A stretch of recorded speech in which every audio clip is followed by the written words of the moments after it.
چانچل نے مغلئی کو کوہنی ماری کہ ذرا روپک کو تو دیکھ، یہ کیوں اداس غم زدہ بیٹھی ہے؟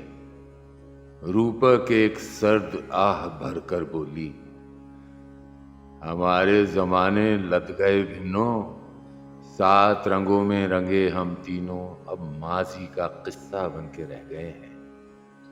پاس ہی کھڑے ایک تالے نے ایک قہر آلود نظر ان تینوں پر ڈالی، کہنے لگا، لڑکیوں تم تو پھر بھی کبھی کبھی کسی پرانے بوسیدہ موسیقار کی نظر میں آ جاتی ہو۔ ہم سے پوچھو کہ ہم کیسے بے روزگار خاں صاحبوں کے خستہ حال کوارٹروں میں پڑے زندگی کی آخری سانسیں گن رہے ہیں۔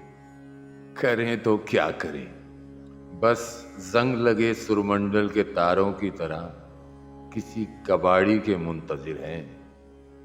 مغلئی چڑھ کر بولی، جب سے یہ کم بخت 4 کے چکر والا کہروا محفلوں میں گھسا ہے، تب سے ہماری حیثیت 2 کوڑی کی ہو کر رہ گئی ہے۔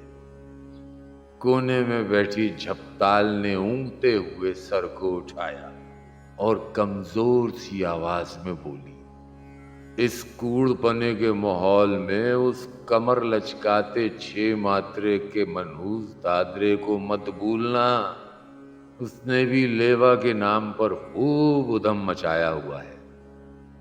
یہ سارا ماجرا سن کے آڑے چوتالے اور جھومرے نے، جو کہ تقریباً بستر مرگ پر پڑے ہوئے تھے، مری ہوئی آواز سے لاحول پڑی اور دم توڑ دیا۔